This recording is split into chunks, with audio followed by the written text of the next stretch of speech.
el cardiocirculatorio y después de la vacación haríamos el examen. Alguien me ha preguntado cómo va a tomar mitad de lo que voy en la clase, mitad de lo que tiene en el libro oficial, ¿ok? Cuando hay una valvulopatía, bien sea una estenosis o una insuficiencia de las válvulas, va a haber una sobrecarga de volumen y va a haber una sobrecarga de presión. O puede haber una de ellas o pueden haber las dos.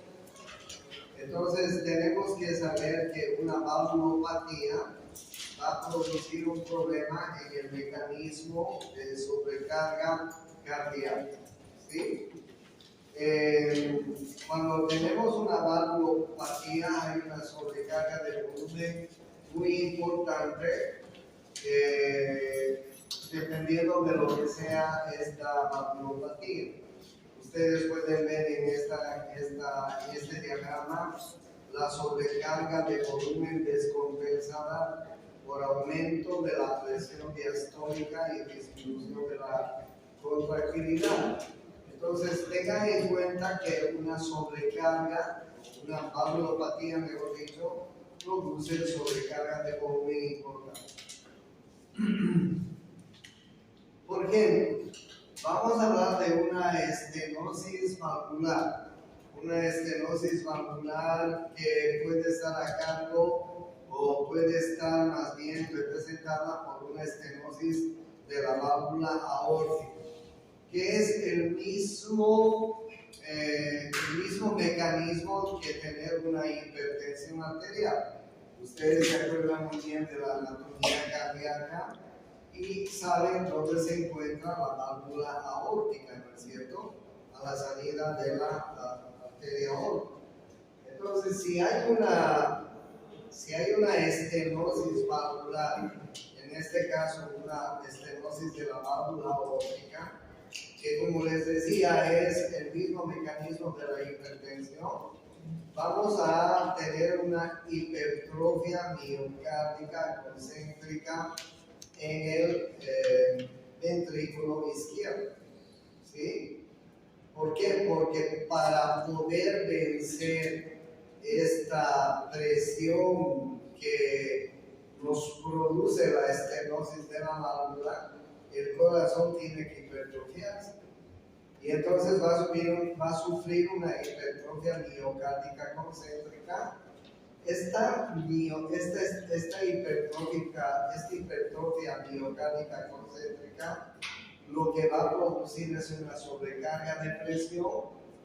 Esta sobrecarga de presión va a tener sus mecanismos fisiopatológicos como ustedes están viendo. Va a haber menor distensibilidad, va a haber isquemia coronaria, porque si el corazón crece, no hay la suficiente cantidad de sangre para llegar al propio corazón. Se va a producir un mecanismo de adaptación y una descompensación global. Entonces, cuando tenemos una valvulopatía, cualquiera sea esta, tenemos problemas de sobrecarga de presión. Ustedes pueden ver en la fisiopatología de la estenosis valvular, generalmente las válvulas que más se lesionan son la válvula aórtica y la válvula mitral, es decir, las válvulas del corazón izquierdo. Cuando tenemos una estenosis valvular, tienen ustedes que saber que hay un aumento a la resistencia al flujo anterior, es decir, la sangre tiene dificultades para volverse hacia adelante, porque la estenosis de la válvula impide que la sangre vaya hacia adelante. Por eso es que va a ver que el flujo hacia adelante va a estar aumentando por la resistencia que va a dar la estenosis. Genera una hipertrofia muscular en la cavidad afectada. Si estamos hablando de la válvula aórtica, por ejemplo, va a generar una hipertrofia en el ventrículo izquierdo. Si estamos hablando de la válvula mitral, por ejemplo, va a generar una hipertrofia en la aurícula izquierda. Entonces, esta afección valvular va a ir generando ciertos problemas en cada nivel. Aumenta el trabajo ventricular y provoca una sobrecarga de presión. Entonces tienen que saber que tanto la estenosis como la insuficiencia valvular pueden producir primero sobrecarga de presión. Cuando hablamos de la estenosis valvular, entonces, ¿cuáles son las lesiones que debemos tener en cuenta? Que hay un aumenta la resistencia al flujo anterógrado, genera hipertrofia muscular en la cavidad afectada, aumenta el trabajo ventricular y provoca sobrecarga de presión. Eso es cuando tenemos una estenosis valvular. ¿Qué pasa si tenemos una insuficiencia valvular? Es decir, la válvula no se cierra bien, ¿no es cierto? En la estenosis ustedes saben que la válvula no se abre bien. En la insuficiencia ustedes saben que la válvula no se cierra bien. Entonces, ¿cuál es la fisiopatología de la insuficiencia valvular? La válvula no se cierra bien. Y estamos hablando generalmente de las válvulas del corazón izquierdo, que son las que más se enferman por los motivos que ya les diré muy prontamente. Entonces, imagínense una insuficiencia de la válvula aórtica, imagínense una insuficiencia de la válvula mitral. Provoca sobrecarga de volumen, porque todo el volumen de sangre que se bombea hacia adelante, no todo el volumen de sangre que se bombea hacia adelante se va hacia adelante. Hay una parte de esa sangre que retrocede, que vuelve hacia la cavidad.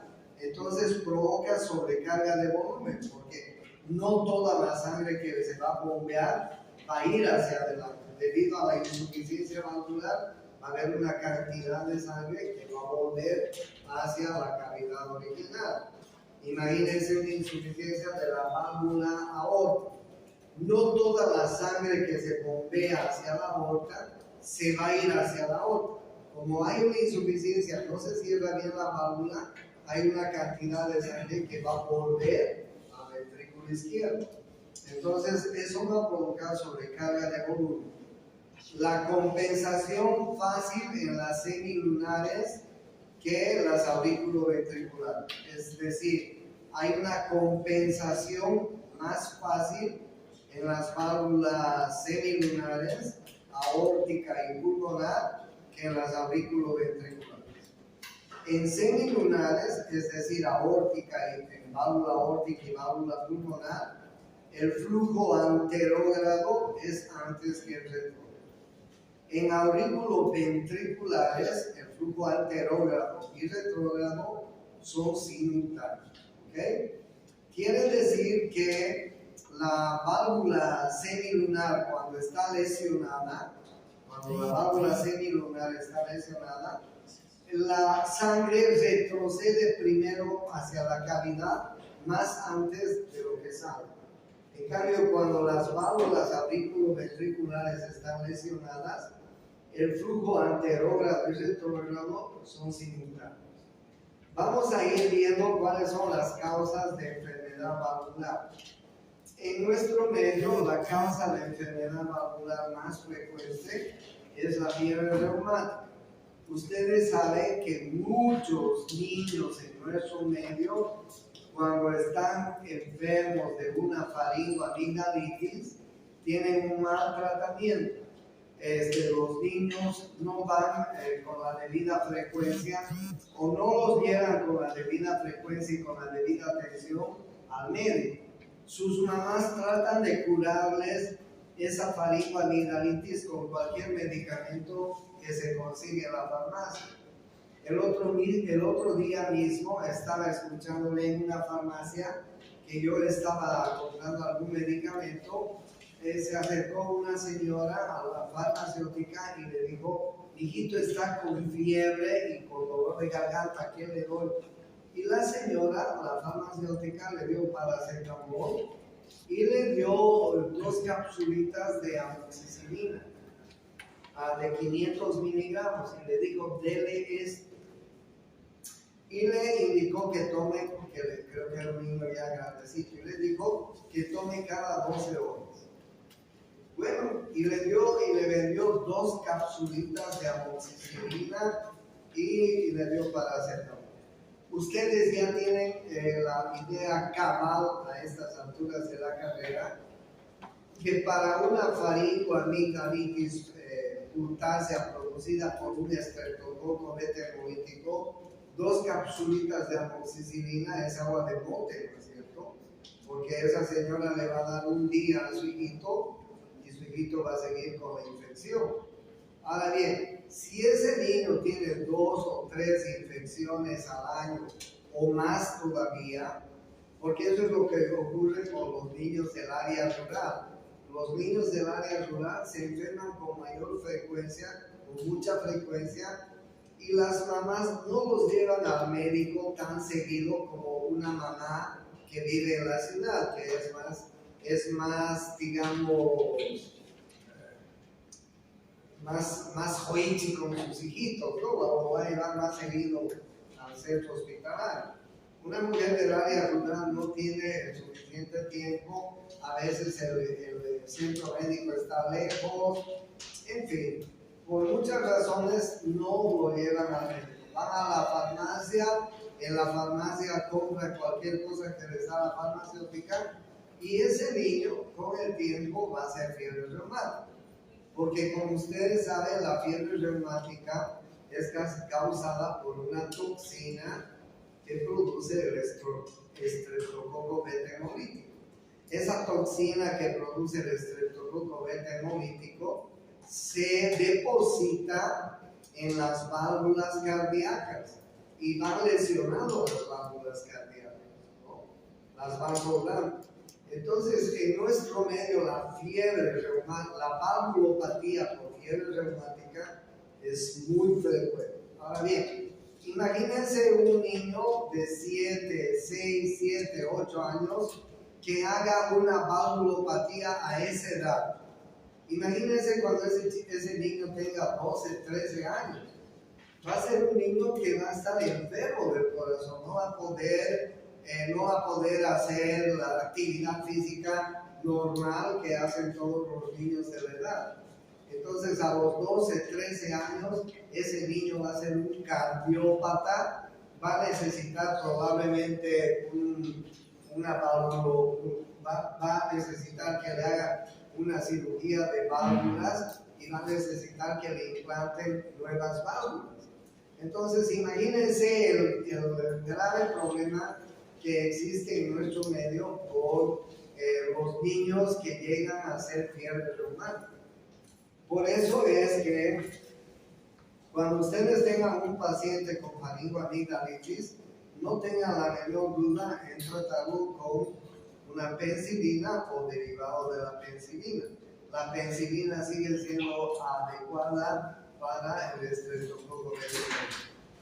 Pero como ustedes ven, hay otras causas de enfermedad valvular. Las cardiopatías congénitas son también muy frecuentes. Enfermedades de transmisión sexual como la sífilis, que es menos frecuente cada vez, porque si alguien se contagia de sífilis, pues rápidamente puede ser curado, ¿no? No que antes las personas se contagiaban de sífilis y esperaban que la sífilis vaya progresando a sífilis primaria, secundaria, terciaria, etc. Porque no se curaban nunca. Las mujeres que tenían sífilis tenían hijos con sífilis congénita y los niños nacían con problemas valvulares. Puede ser que en esta época haya prostitución de mujeres y que estas mujeres tengan sífilis sin conocer que tienen sífilis, sí puede ser. Puede ser que tengan otras enfermedades de transmisión sexual, sí puede ser, porque ya saben que la prostitución ha crecido mucho en nuestro país. Entonces vean ustedes que hay enfermedades que son muy comunes en nuestro medio, muy común en nuestro medio, como estas que yo les menciono. Las endocarditis bacterianas también son causantes de sífilis y otras miocardiopatías. Dentro de las miocardiopatías o valvulopatías, si quiere, la más frecuente es la estenosis mitral. La estenosis mitral es una válvula que no se abre bien, ¿no es cierto? Ustedes saben que la válvula mitral es una válvula que tiene dos valvas y estas valvas han sido afectadas por alguna de las enfermedades que yo les he mostrado. La estenosis mitral algunas veces en lo general es única o en lo general puede estar también asociada. Puede haber no solamente estenosis, sino acompañarse de insuficiencia mitral. Puede haber estenosis mitral e insuficiencia aórtica. Puede haber estenosis mitral y aórtica a la vez. Puede haber estenosis mitral e insuficiencia tricuspide. Más difícil todavía. Puede haber estenosis mitral e insuficiencia pulmonar. Pero las tres primeras son muy comunes. ¿Okay? ¿Por qué son muy comunes? Por las causas. Miren ustedes cuáles son las causas de estenosis mitral. La primera causa es la fiebre reumática.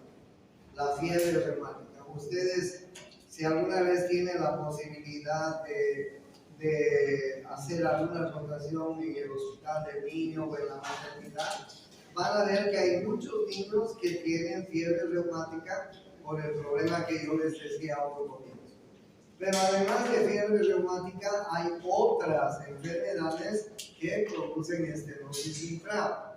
Ahí están viendo endocarditis bacterianas, ahí están viendo cardiopatías congénitas y otras más que pueden producir estenosis mitral. ¿Okay? Es decir, la válvula no se abre adecuadamente para permitir que la sangre vaya de la aurícula al ventrículo izquierdo. ¿Es así? Y miren ustedes los grados de lesión. Pueden ser leves, moderadas y graves, según área del orificio mitral. Leve es cuando la lesión está menos de 5 y mayor a 1.5 centímetros cuadrados. Moderada y grave. Miren ustedes una estenosis grave. Quiere decir que la válvula pues está abriendo casi nada, ¿no? Apenas. Entonces, el paso de la aurícula hacia el ventrículo va a estar muy limitado. Una estenosis mitral, según el grado que tenga, va a producir aumento de la presión. Ustedes vean la presión de la aurícula izquierda normalmente. Y ustedes vean cuando hay estenosis mitral, cómo la presión de la aurícula izquierda puede ir aumentando, ¿no es cierto? Dependiendo del grado que la válvula esté estenosada. Pero vean ustedes que hay un gradiente de presión aumentado muy importante en la estenosis mitral. ¿Okay? La presión en la aurícula izquierda también va a ir aumentando. Miren ustedes la presión en la aurícula izquierda. Y de acuerdo al grado, tanto la presión como el volumen van a ir aumentando en la aurícula izquierda. De tal manera que una estenosis mitral va a tener repercusiones retrógradas y repercusiones anterógrafas. ¿Cuáles son las repercusiones retrógradas que tiene una estenosis mitral? Como ustedes imaginarán, va a haber una sobrecarga en la aurícula izquierda. Como ustedes imaginarán, va a haber una dilatación e hipertrofia en la aurícula izquierda. Como ustedes imaginarán, va a aumentar la presión diastólica final en la aurícula izquierda y el volumen diastólico final en la aurícula izquierda. No van a poder ser vaciada la sangre de forma adecuada. Y como ustedes imaginarán, va a haber un aumento de la presión en las venas y capilares pulmonares, lo que retrógradamente va a conducir a un edema agudo de pulmón, ¿no es cierto? Entonces, cuando hay una estenosis mitral, estos son los mecanismos retrógrados que se producen hacia atrás. Miren cómo se sobrecarga la aurícula izquierda, cómo se dilata y se hipertrofia la aurícula izquierda, cómo aumentan la presión y el volumen en la aurícula izquierda y cómo repercute hacia la parte pulmonar, hacia el circuito pulmonar, provocando edema agudo de pulmón.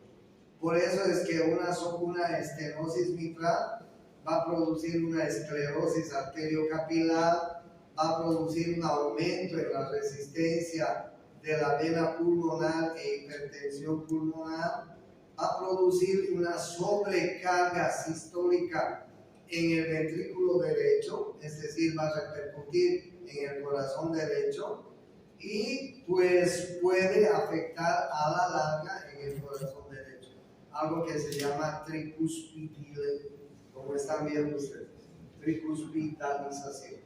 ¿Okay? Lo que va a producir edema agudo de pulmón. Esas son las consecuencias retrógradas de la estenosis mitral. ¿Cuáles son los mecanismos anterógrados? Es decir, ¿qué consecuencias hacia adelante tiene una estenosis mitral? Cuando la mitral está estenosada, hay una sobrecarga de presión en la aurícula izquierda proporcional al grado de estenosis, dependiendo del grado, ¿no? Esto va a hacer que el gradiente diastólico a través de la mitral disminuye por aumento de la presión en la aurícula izquierda y disminución de la presión diastólica final en el ventrículo izquierdo. Porque como ustedes saben, no va a descargarse toda la sangre que debería descargarse hacia el ventrículo izquierdo. Por lo tanto, la presión diastólica final en el ventrículo izquierdo va a estar disminuyendo. Hay una disminución del volumen diastólico final en el ventrículo izquierdo. Es decir, no llega la carga de sangre correspondiente que debe llegar al ventrículo izquierdo. Al ventrículo izquierdo más o menos llega entre 90 a 110 ml de sangre en cada diástole. Cuando la aurícula tiene que vaciarse sobre el ventrículo, al final de la diástole aproximadamente tiene que vaciarse entre 90 a 110 ml de sangre. Pero si hay una estenosis, no se va a vaciar esa cantidad de sangre. Entonces va a disminuir el volumen diastólico final en el ventrículo izquierdo. Si hay menos cantidad de sangre de la que debe llegar en el ventrículo izquierdo, obviamente que el ventrículo izquierdo no va a tener la sangre necesaria para bombear hacia la aorta. Por lo tanto, el gasto cardíaco va a disminuir. Por lo tanto, va a disminuir la perfusión tiscular. ¿Ok? Entonces, ese es el problema anterógrado que puede existir con la estenosis mitral. Una insuficiencia mitral es aquella en la cual la válvula no se cierra completamente. La válvula no se cierra completamente. Entonces, cuando tenemos una insuficiencia mitral, ¿por qué puede producirse la insuficiencia mitral? Por las mismas condiciones que les he contado, de la estenosis mitral. Endocarditis reumática, miren, en el 80% de los casos la causa es fiebre reumática. Y la fiebre reumática es muy común en nuestro medio y sobre todo en niños. ¿Okay? Por eso es que tienen que tener en cuenta eso. Las endocarditis bacterianas también son más frecuentes. Y más frecuentes son otras enfermedades que ustedes están viendo. ¿Ya? Entonces, ¿qué pasa cuando hay una insuficiencia mitral? La válvula no se cierra correctamente y cuando la sangre es descargada sobre el ventrículo izquierdo, hay una parte de esa sangre que retorna hacia la aurícula izquierda. Normalmente cuando la sangre se vacía de la aurícula izquierda al ventrículo izquierdo, ¿tiene que retornar? ¿Puede retornar en condiciones normales? Ustedes saben que no.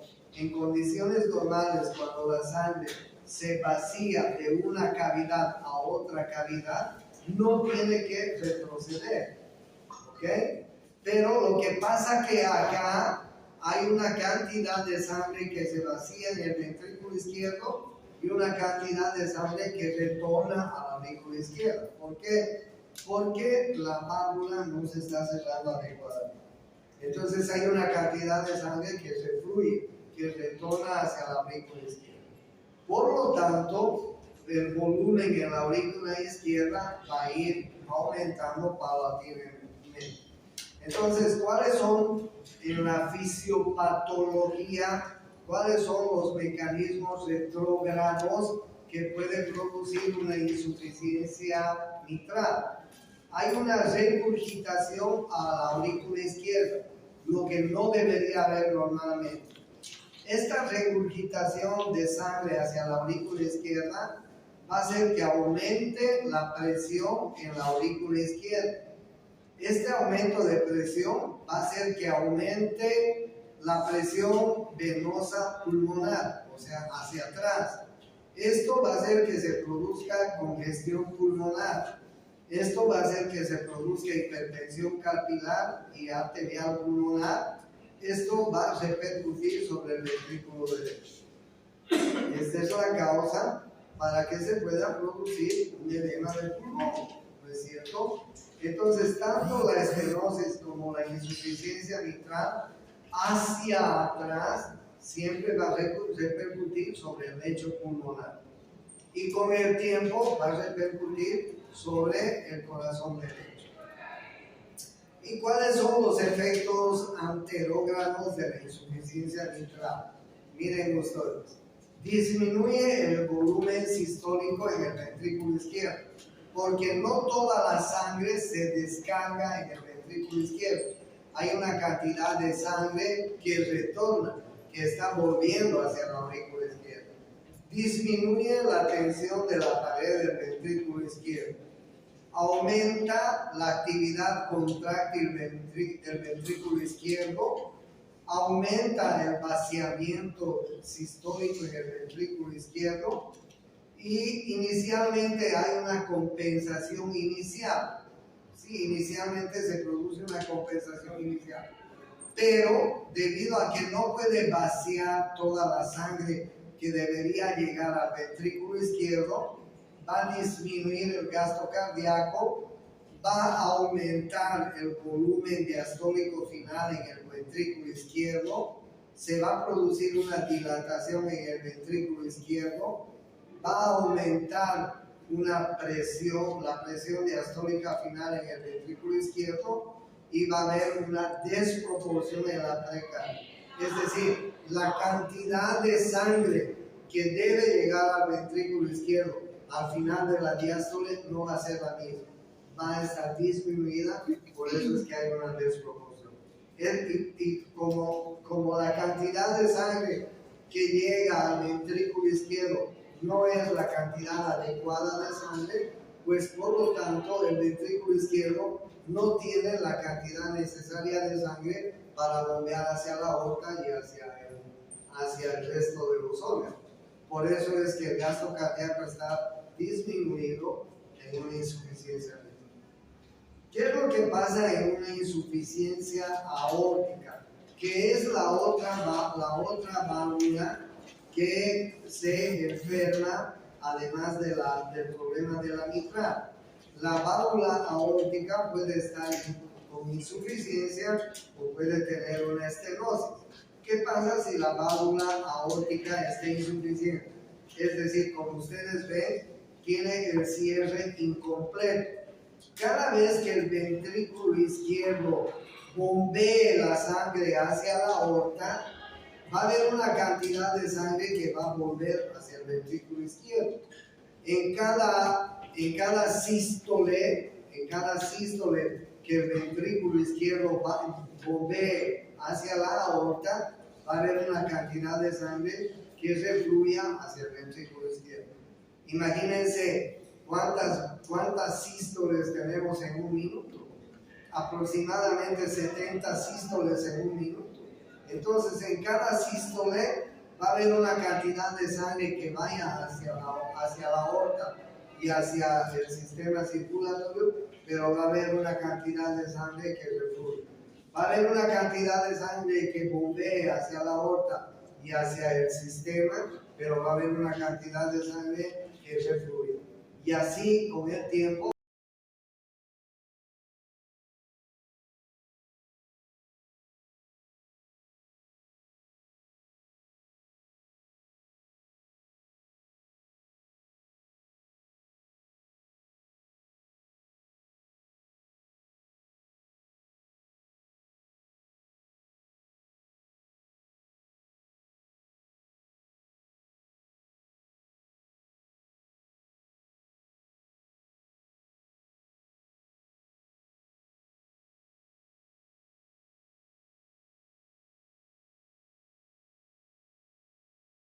aislada en niños o jóvenes de etiología congénita y puede presentarse aislada en mayores de 40 años, en los cuales habrá que investigar prolapso, alguna colagenopatía, una sífilis terciaria, que es menos común.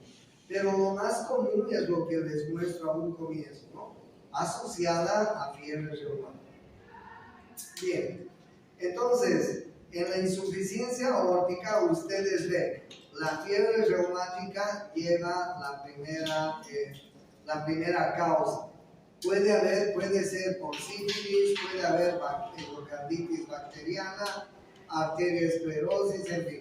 Pero ustedes dense cuenta que las infecciones bacterianas son las que están llevando la batuta en las infecciones de las válvulas cardíacas, sobre todo la fiebre reumática. Entonces, bien, cuando hay una insuficiencia aórtica, hay una regurgitación diastólica aortoventricular. ¿Okay? Esto va a hacer que se vaya a cargar el volumen, el ventrículo izquierdo en el correr del tiempo. El ventrículo izquierdo en el correr del tiempo se va a sobrecargar.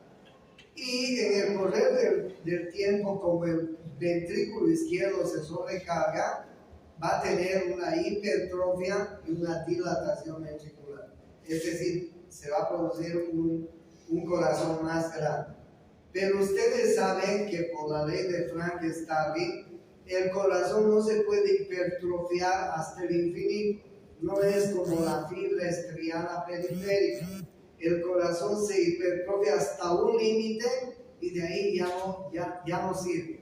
Esa hipertrofia cardíaca deja de ser funcional.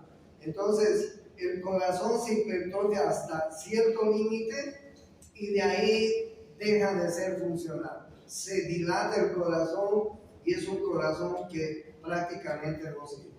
Entonces, en un inicio, cuando el corazón se hipertrofia, va a aumentar el gasto sistólico total. ¿Sí? ¿Por qué? Porque se ha hipertrofiado para compensar la regurgitación que se produce desde la aorta hacia el ventrículo izquierdo. Lo que va a hacer que con el tiempo ese ventrículo izquierdo vaya aumentando de tamaño se vaya hipertrofiando, se vaya haciendo más grande, se produzca un corazón muy grande, hasta que va a llegar un momento en que se va a dilatar y va a entrar en insuficiencia cardíaca. Ese corazón no nos va a servir de mucho. ¿Ok? Porque ya les he dicho, por la ley del Frank-Starling, la fibra cardíaca se puede hipertrofiar.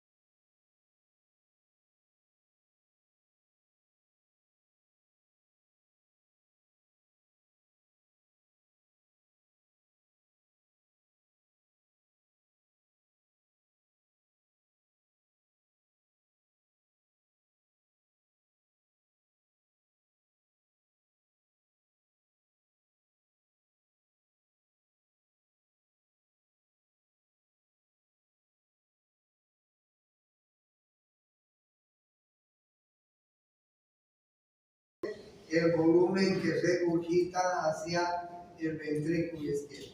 Inicialmente se trata de compensar ese volumen que regurgita hacia el ventrículo izquierdo. Pero después de que se produce esta compensación, se produce una descompensación.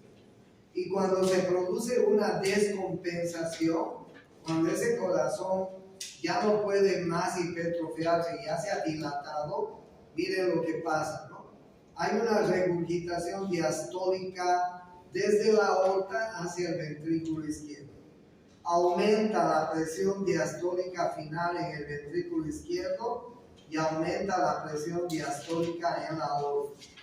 Disminuye el gradiente diastólico y aumenta el volumen regurgitado.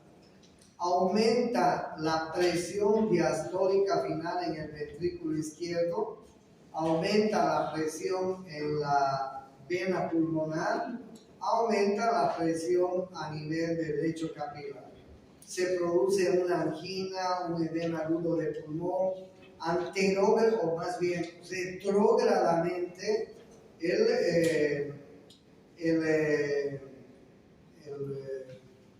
el problema que puede haber es que va a afectar indudablemente retrógradamente en el lecho pulmonar.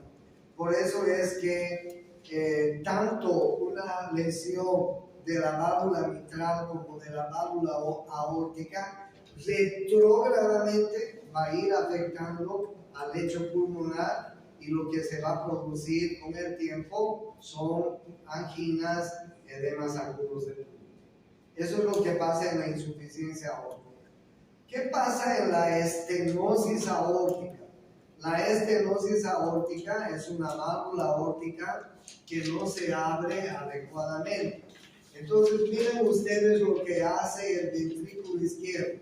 Cada vez que el ventrículo izquierdo tiene que bombear la sangre hacia la aurícula, va a necesitar más fuerza, aumentar la presión, sobre todo aumentar el volumen. Entonces, si el ventrículo izquierdo tiene que vencer esta estenosis, lo que va a hacer con el tiempo es hipertrofiarse, ¿sí? Como compensación.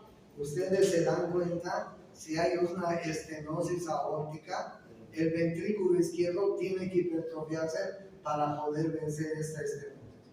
Y eso es lo que va a pasar en una estenosis aórtica. ¿Okay? ¿Cuáles son los tipos de estenosis aórtica? La estenosis puede ser subvalvular, puede ser supravalvular y puede ser valvular mismo. Ya saben ustedes, puede ser congénita o puede ser adquirida, y dentro de las enfermedades que producen una estenosis de la válvula aórtica sigue siendo la fiebre reumática la más importante. La estenosis aórtica puede tener grados como ustedes están viendo.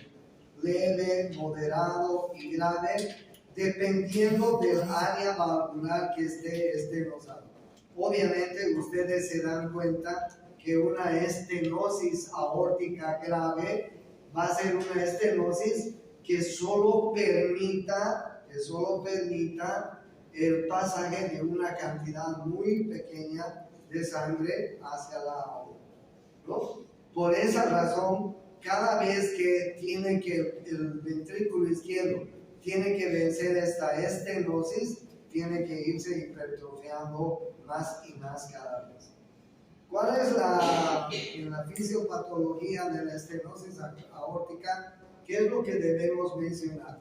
Que aumenta la presión sistólica en el ventrículo izquierdo, que aumenta la contracción isométrica del ventrículo izquierdo, y eso va a producir alargamiento de la miofibrila cardíaca, que con el tiempo el ventrículo izquierdo va a producir una hipertrofia concéntrica. ¿Ok? La sobrecarga sistólica del ventrículo izquierdo va a disminuir la presión sistólica, va a haber una disminución de la presión diferencial, el ventrículo izquierdo no va a poder bombear adecuadamente la sangre, el gasto cardíaco puede ser normal o puede estar disminuido inicialmente. Pero después de un tiempo, esa estenosis aórtica va a producir problemas definitivamente que pueden afectar al corazón. Aumento de la presión intraventricular, vaciamiento de los vasos intramurales, disminución del flujo sistólico coronario que está retardado, hay una hipertrofia miocárdica concéntrica, la distancia de difusión está retardada, el aporte nutritivo está retardado, la eliminación de metabolitos está retardada, y por lo tanto la consecuencia de la estenosis aórtica va a ser una insuficiencia coronaria y una angina. ¿Okay? Las estenosis aórticas con el tiempo pueden producir lipotimias y anginas. ¿Por qué? Porque no se bombea adecuadamente la sangre desde el ventrículo izquierdo hacia la aorta. Entonces, cuando la estenosis aórtica es severa, el gasto cardíaco está bastante disminuido. Esto va a producir una hipoxia cerebral, esto va a producir una insuficiencia coronaria. Esta hipoxia cerebral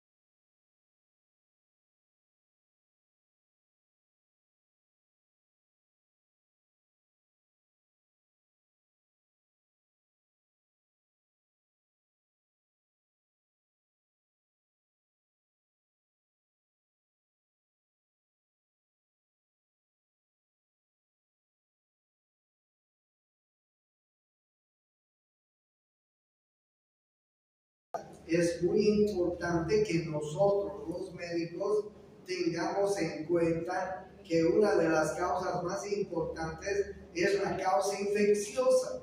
Así que cuando tengan pacientes pequeños con problemas de faringoamigdalitis, otitis, estas dermatitis impetiginizantes que son muy frecuentes en el campo, en el área rural ustedes van a ver muchos niños que vienen con sus carachitas, ¿no? Porque ustedes saben que los niños en el área rural no tienen la debida higiene. Entonces un niño está jugando descalzo, está jugando con tierra, está jugando con todo en el campo, en el área rural, tiene alguna heridita en la piel y comienzan a rascarse, vienen con sus dermatitis sintetinizadas, vienen con sus otitis, vienen con sus faringoamigdalitis, y todas estas lesiones son producidas generalmente por estreptococos. ¿Ok? Y esos estreptococos son los responsables de producir valvulopatías, fiebre reumática y valvulopatías en los niños. Por eso es que cuando tengan un niño con alguna infección de cualquier área, denle tratamiento adecuado con antibióticos para que no tenga ningún problema de eso. ¿Ok? El día jueves nos vemos para terminar el último tema y luego, después de las vacaciones, ¿Sí? ¿Es de Dios? ¿Sí? ¿Es de Dios?